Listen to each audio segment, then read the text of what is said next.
E aí, meu, fala pra mim que você tá bem, fala pra mim que você tá bem. Hoje eu vou retomar então a série sobre parábolas e eu vou contar a parábola do trigo e do joio. Tá lá em Mateus capítulo 13, versículos 24 ao 30. E também Jesus ainda dá uma explicação sobre essa parábola nos versículos 36 ao 43. Temos uma parábola com explicação do próprio Jesus. E a parábola foi assim. Jesus conta que o reino dos céus é como um homem que semeou uma boa semente. E quando todos foram dormir, todos, sei lá, da fazenda, do lugar onde ele semeou, foram dormir, veio um inimigo e semeou joio no meio do trigo. Aí o que acontece? O trigo cresce e quando ele vê o trigo já um pouco grande, eles veem que também tem joio no meio. Aí os encarregados da colheita viram pro dono da colheita, o homem que semeou a boa semente, e fala assim: você quer que a gente retire o joio para que ele não cresça junto com o trigo? O homem da boa semente fala assim: não precisa, vamos esperar a colheita, aí quando for a hora da colheita, nós retiramos o joio, juntamos num feixe e lançamos fogo, queimamos esse joio. E a explicação que Jesus mesmo deu dessa parábola foi a seguinte: ele fala, o homem que semeou a boa semente é o filho do homem. A boa semente são os filhos do reino. O inimigo, o diabo. O joio são os filhos do maligno. E os encarregados da colheita são os próprios anjos.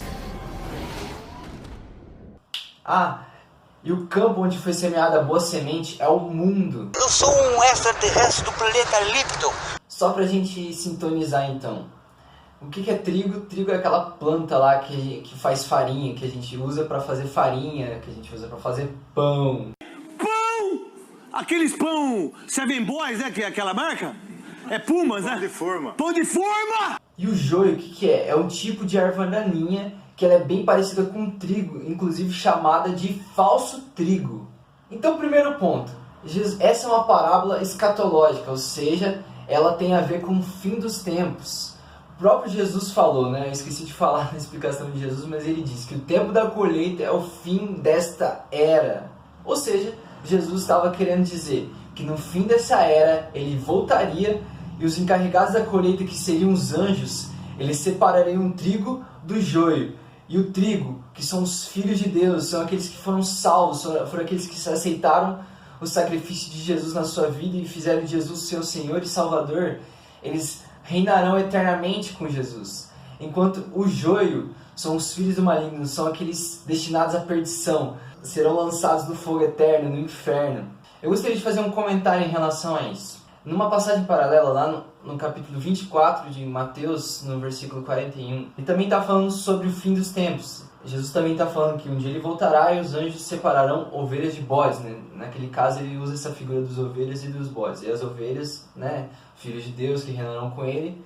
Os bodes serão aqueles que não foram salvos e irão para o fogo eterno. Moradores das regiões oeste e sudoeste do estado dizem ter visto uma bola de fogo no céu ontem à noite. E essa passagem que eu citei, ele faz um comentário muito importante. Ela fala assim: o fogo eterno, o qual foi preparado para o diabo e seus anjos. Ou seja, Deus não fez um inferno para o homem, Deus fez um inferno para o diabo. Só que o diabo está enganando tantas pessoas e está conseguindo levar muita gente de carona com ele para o inferno.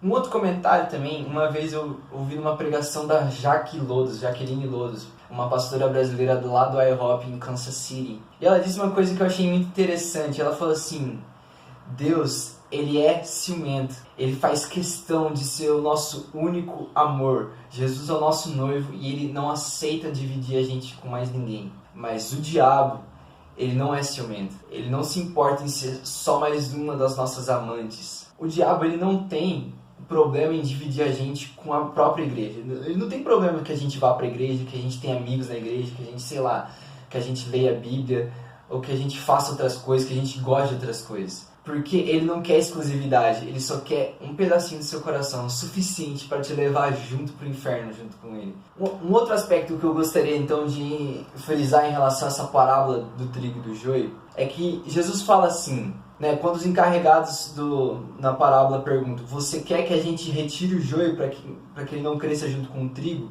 Na parábola ele responde assim: eu não quero que vocês façam isso, porque quando vocês retirarem o joio, muito possivelmente vocês também vão retirar o trigo junto com ele.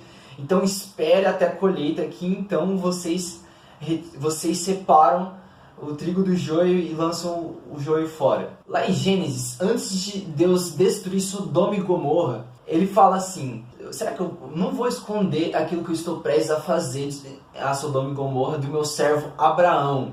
Então o que ele vai lá? Vai lá e conta para Abraão: Abraão, eu estou pensando em destruir Sodoma e Gomorra porque o pecado deles se tornou tão sério a ponto de, não dá mais. O tempo de Sodoma e Gomorra já se esgotou. E quando Abraão fica sabendo disso, o sobrinho dele, Ló, ele morava em Sodoma e Gomorra. Ou seja, ele temeu pela vida de Ló. E ele começa a interceder e fala assim: Deus, mas espera aí, e se você encontrar 50 justos lá, você vai destruir a cidade inteira mesmo assim? E Deus fala assim: por amor aos 50 eu não destruirei toda a cidade. Aí Abraão ele insiste: e se for 40? Tá bom, se eu achar 40, não destrua a cidade. E 30, não destrua a cidade.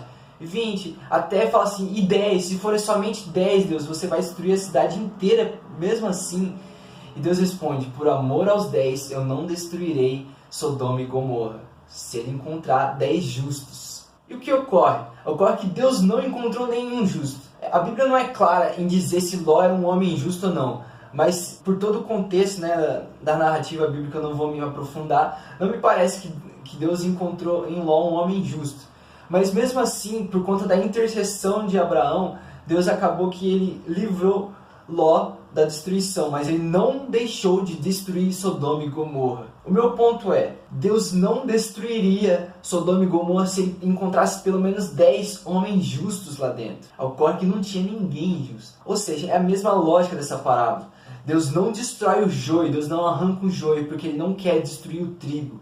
Pela misericórdia e pelo amor que ele tem dos seus filhos, ele não destrói a maldade no mundo. Jesus não arranca o mal desse mundo, a desgraça, a corrupção, porque ele arrancaria a gente no processo. E outra coisa, aí no comentário bem rápido: Jesus não voltou ainda porque o evangelho não foi pregado para toda a humanidade. Lá em Mateus também, capítulo 24, só que no versículo 14 ele fala: o evangelho então será pregado a todo mundo, então virá o fim. Primeiro o evangelho vai ser pregado a todo mundo e todas as pessoas que Deus quer salvar serão salvas.